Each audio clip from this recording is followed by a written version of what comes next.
YSRCP social మీడియాలో మీ అమ్మ మొగుడు వస్తున్నాడు అంటూ ఎమ్మెల్యే శిల్ప వర్గీయులు పెట్టిన పోస్టింగ్ నిరసనగా దీక్షను చేపట్టిన వైఎస్ఆర్సీపీ జడ్పీటీసీ సభ్యుడు గోకుల కృష్ణారెడ్డిని స్వగ్రామం భీమవరంలో పోలీసులు హౌస్ అరెస్ట్ చేశారు. దీంతో రంగంలోకి దిగి ఆఫీస్ వద్ద దీక్ష చేపట్టారు. అతని తల్లి భీమవరం సర్పంచ్ గోపవరం భక్తవత్సలమ్మ, ప్రభుత్వ సలహాదారుడు సజ్జల రామకృష్ణారెడ్డి, సీఎం జగన్ ఓఎస్డీ ధనుంజయ రెడ్డిని కొనేశామని ఎమ్మెల్యే శిల్ప రవి, అతని తండ్రి శిల్ప మోహన్ రెడ్డి ప్రచారం చేస్తున్నారని ఆరోపించారు.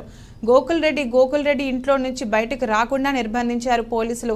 గ్రామంలో పోలీస్ పికెట్ ను ఏర్పాటు చేశారు. గ్రామంలో టెన్షన్ వాతావరణం నెలకొంది. కుమారుడు గోకుల్ రెడ్డిని బయటికి రానియకపోవడంతో రంగంలోకి దిగారు. అతని తల్లి భీమవరం గ్రామ సర్పంచ్ భక్తవత్సలమ్మ, ఆమె అనుచరులతో కలిసి నంద్యాల ఆఫీస్కు చేరుకున్నారు. ఆఫీసులో ఉన్న మహిళలతో కలిసి కొద్దిసేపు చర్చించారు. భక్తవత్సలమ్మ దీక్షకు అనుమతి లేదని ఉన్నతాధికారులను మాట్లాడాలని, అనుమతినిస్తే దీక్ష చేసుకోవాలని కోరారు పోలీసులు. దీంతో ఆఫీసులోనే దీక్షలు చేపట్టారు భక్తవత్సలమ్మ. మాజీ మంత్రి శిల్ప మోహన్ రెడ్డి, ఎమ్మెల్యే శిల్పారవిపై ఫైర్ అయ్యారు భక్తవత్సలమ్మ.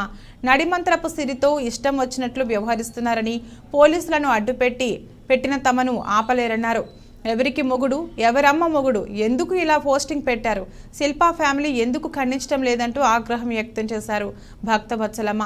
ప్రభుత్వ సలహాదారుడు సజ్జల రామకృష్ణారెడ్డిని, సీఎం జగన్ ఓఎస్డీ ధనుంజయ రెడ్డిని తాను ఉన్నానని శిల్ప మోహన్ రెడ్డి, శిల్పారవి ప్రచారం చేస్తున్నారని ఆరోపించారు. గోకుల్ రెడ్డి తమకు టికెట్ గ్యారంటీ అని, ఓటుకు 5,000 రూపాయలు ఇచ్చి గెలుస్తామని ప్రచారం చేస్తున్నారని ఆరోపించారు. వీడి వల్ల పార్టీ ప్రతిష్ట దెబ్బతింటుందని, వీరిపై సీఎం జగన్ కు ఫిర్యాదు చేస్తానని చెప్పారు గోకుల్ రెడ్డి. ఇది రాబోయే రోజుల్లో రాంగ్ మెసేజ్. మీరు ఏమని అనుకుంటున్నారో, మీరు ప్రతిసారి రెచ్చగొట్టే విధంగా పోస్టులు పెడుతూనే ఉన్నారు. అన్నీ అనగదొక్కుంటా వస్తున్న ప్రతి ఒక్కటి గుర్తుంటుంది, ప్రతి ఒక్కటి గమనిస్తూనే ఉంటా. మీకు అది మానుకుంటే బాగుంటుంది. ఈరోజు కూడా మీరు అది కాకుండా రోజు ఒక మెసేజ్ దీన్ని దేనికి కాలు తూగుతున్నారో నాకు అర్థమవుతలేదు. ఏమన్నా బరాబర్స్ అన్నా, ఏమన్నా నాదంత బలం నీదంత బలం లేదా, అన్ని పక్కన పెట్టిరా, నేను వస్తాను నువ్వు రా. ప్రతి ఒక్క దానికి హేళన, ప్రతి ఒక్క దానికి మేము పెద్ద మంచి ఫ్యామిలీ, మేము అందరికీ సేవాతత్వంతో పోతున్నాము. ఏం సేవాతత్వంతో పోతున్నావో చెప్పవయా అంటే నువ్వు ఈరోజు వరకు చెప్తలేవు. ఎంతమందిని నువ్వు ఇబ్బంది పెడుతుండేది? మున్సిపల్ కౌన్సిల్లో నువ్వు అనుకునేది, మీ ఫ్యామిలీ అనుకునేది జరుగుతున్నదా? ప్రజల కోసం ఏమైనా మేలు జరుగుతున్నదా కౌన్సిల్లో? నువ్వు ఇష్టం వచ్చినట్టు అందరి డబ్బులు డ్రా చేస్తావు, అన్నీ వాడేస్తావు, నీకు కావాల్సిన కాన్నే వాడతావు. మరి వాళ్ళ మనోభావాలను దెబ్బతీస్తలేవా నువ్వు? వాళ్ళకు కనీసం ఒక ఇంటిమేషన్ ఉండదు, ఒక ఉద్యోగం ఉండదు. కనీసం వార్డు కౌన్సిలర్ ఒక ఉద్యోగం ఇప్పించుకోలేని పరిస్థితి. వార్డు కౌన్సిలర్ నెత్తున్నెవరు బాదుకుంటున్నారు వాళ్ళు. ఏంటి మీ పైశాచిక ఆనందం? మేము డబ్బులు ఇచ్చి గెలిపించినామనే? ఏం డబ్బులు ఇచ్చినావు నువ్వు? ఎంత డబ్బులు ఇచ్చినావు? ఏ మాటకు వచ్చినా మేము సాగుతున్నాము, మీరేందో మా కుటుంబాల నల్ల పోషిస్తున్నట్టు, నంద్యాల ప్రాంత ప్రజలనంతా కూడా మీరు పోషిస్తున్నట్టే మాట్లాడుతున్నారు. మీరు ఎన్ని వేల కోట్లు పెట్టి నంద్యాల ప్రాంతాన్ని కొనుక్కున్నారో మరి. ఏమన్నా జగన్మోహన్ రెడ్డి గారు మీకు ఏలంపాటేసి మీకు ఏమన్నా అమ్మినాడా? నంద్యాల ప్రాంత ప్రజలను అమ్మినారా మీకు? మీరు నచ్చిందే జరగనీకి, మీరు దలిచిందే జరగనీకి. అరే ప్రజాస్వామ్యంలో మనం అందరినీ ముమ్మైకం చేసుకొని మంచి చెడ్డలు చూసుకుంటా, పార్టీలో చిన్నోళ్ళను పెద్దోళ్ళను అందరినీ పైకి రానియాలి. కానీ నీకు నచ్చిన వాళ్ళే, నీ అమ్మడి ఎవరైతే కూర్చొని చిట్టాలు కొడుతుంటారో వాళ్ళకే పదవులు. ఈరోజు నీ ఇష్టం వచ్చినట్టు అసలు కనీసం కూర్చోబెట్టి మాట్లాడవా నాయకులని? పలాన్ని చేస్తున్నాం అవయ్యా, మీ అభిప్రాయాలు చెప్పండి. ఏ రోజు అడిగినావు నువ్వు అభిప్రాయం? నీ ఇష్టం వచ్చినట్టు అధికారులను మారుస్తావు. నువ్వు ఏ ప్రాంతం నుంచి అధికారులను తీసుకొచ్చి పెట్టినావో చెప్పమంటావా? మంచి డబ్బులు వచ్చే ప్రతి ఒక్క డిపార్ట్మెంట్లో ఎవరెవరిని పెట్టినావో చెప్పమంటావా పేర్లతో సహా? ఏదో పిల్లి కన్ను మూసుకొని పాలు తాగుతా నన్ను ఎవరు చూడడంలే అనుకుంటుంటుంది. ప్రశ్నిస్తలేరు కదా అని చెప్పి ఈ ప్రాంత ప్రజలు ఏం పిచ్చోళ్ళు కాదు, ప్రతి ఒక్కటి గమనిస్తున్నారు. ఎన్ని రోజులు మీ ఆకడాలు? ప్రశ్నిస్తే స్వలాభం. ఏంది స్వలాభం? మేము ప్రశ్నిస్తానే మాకేమన్నా జగన్మోహన్ రెడ్డి గారు పిలిచి టికెట్ ఇచ్చిరా? ఈరోజు నువ్వు తప్పు చేస్తున్నావు, నీ తప్పును మేము తెలియపరుస్తున్నాం ఖచ్చితంగా బయటికి. ఎన్ని రోజులు? ఈ ప్రాంతంలో అందరూ నలిగిపోతున్నారు పార్టీ కోసం కష్టపడిన ప్రతి ఒక్కరు. వైఎస్ఆర్ కాంగ్రెస్ పార్టీని మీరు భ్రష్టు పట్టిస్తున్నారు. ఏం మెసేజ్ ఇద్దామనుకుంటున్నారు మీరు? పార్టీ జెండా మోసడానికి ఒక్కరికి ఎవరికైనా మంచి పదవి ఇచ్చినట్టు మీరు చూపించండి.